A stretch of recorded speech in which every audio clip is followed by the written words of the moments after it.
BCom same 1 का पहला chapter कर रहे हैं इंट्रोडक्शन, इकोनॉमिक्स का, माइक्रो इकोनॉमिक्स 1 का इंट्रोडक्शन कर रहे हैं। तो प्रश्न आता है कि माइक्रो इकोनॉमिक्स क्या होता है। Micro economics is the study of human behaviour. जहाँ पे हम लोग का बात होगा, हम लोग का अध्ययन होगा, हम लोग के बारे में चर्चा होगा, इसको क्या कहते हैं, माइक्रो इकोनॉमिक्स। क्लियर है कि एक इंडिविजुअल का डिमांड क्या है, सप्लाई क्या है, मार्केट में उसको क्या चाहिए, प्राइजेस कितने प्राइजेस पे चाहिए, उसका तमाम चीज़ का अध्ययन करेंगे, उसको कहते हैं माइक्रो इकोनॉमिक्स।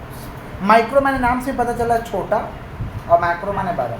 तो माइक्रो में किसका स्टडी होगा, ह्यूमन बिहेवियर। किसका स्टडी होगा, तो डेफिनेशन एकदम सिंपल है, micro economics is the study of human behaviour. Micro economics is the study of human behaviour. Example demand, supply, price.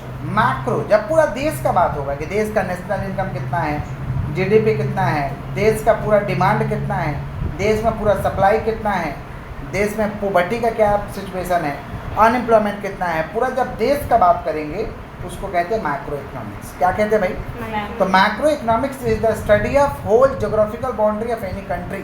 जब किसी भी देश के पूरे उसके ज्योग्राफिकल बाउंड्री को स्टडी करेंगे, हर एक पहलू को स्टडी करेंगे, इसको हम कहते हैं मैक्रो इकोनॉमिक्स। क्या कहते हैं भाई, मैक्रो इकोनॉमिक्स। क्लियर है। तो माइक्रो का डेफिनेशन ये दिया कि micro economics is the study of human behaviour. Macro economics is the study of whole geographical boundary of any country. Whole geographical boundary of any country. Micro और macro का difference समझना है। तो micro economics is study of human behaviour, macro economics is study of whole geographical boundary of any country. इसका narrow scope है micro का, macro का wider scope. Explain demand and supply को एक्सप्लेन करता है, ये एग्रीगेट डिमांड और aggregate supply को एक्सप्लेन करता है। डिमांड और सप्लाई को एक्सप्लेन करेगा, कितना डिमांड है, कितना सप्लाई। डिमांड माने क्या, मांग, सप्लाई माने क्या होता है, पूर्ति। और ये क्या चीज़ को एक्सप्लेन करेगा, aggregate demand and aggregate supply.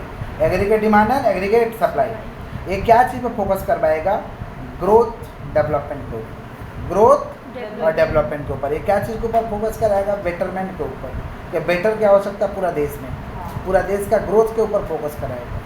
Clear है क्या, एक इंडिविजुअल के ग्रोथ और डेवलपमेंट में फोकस करेगा माइक्रो, और मैक्रो पूरा देश के ग्रोथ और डेवलपमेंट में फोकस करेगा।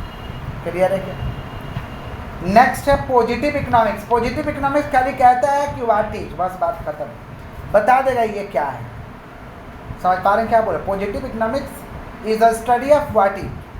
समझ पा रहे हैं, मैंने it is the study of economic base objective analysis. खाली बता देगा व्हाट इज ऑकरिंग, मैंने हुआ क्या है, ये क्या है बता देगा। जैसे बता दिए माइक है, ये मोबाइल है, बता दिए ये पॉजिटिव। समझे, नहीं समझे, बता दिए पेन है, बता देगा कॉपी, कुछ भी बता देगा ये है, बस उसको कहते हैं पॉजिटिव। क्या कहते हैं, पॉजिटिव। लेकिन नॉर्मेटिव इकोनॉमिक्स डिस्क्राइब करता है, वैल्यू बेस्ड जजमेंट देता है कि ये क्या चीज़ है और क्या इससे होगा, क्लियर कट बताता है। समझ पा रहे हैं, ये बताता है कि व्हाट शुड बी, इस चीज़ को क्या करना चाहिए। अब खाली बोल दिया माइक, अब बोल दिया माइक है, इसको मोबाइल के समझ पा रहे अटैच करेंगे तो साउंड अच्छा आता है, गड़बड़ नहीं होगा, तो वैल्यू बेस्ड जजमेंट दे रहा है ना, समझे। अब जैसे खाली बोलते हैं कि विवेकानंद जी का पूजा करिए, पॉजिटिव। अब बताएंगे उससे क्या फ़ायदा है, तो आप खुद करने लगिएगा। इसको कहते हैं नॉर्मेटिव इकोनॉमिक्स, यानी वैल्यू बेस्ड जजमेंट देता है। ये बोलता है व्हाट शुड बी, अब पॉजिटिव इकोनॉमिक्स क्या बोलता है, बोलते रही है बस और कुछ नहीं, व्हाट इज, खत्म। ये कौन बोलता है, पॉजिटिव। और नॉर्मेटिव क्या कहता है, what should be, what should. Clear.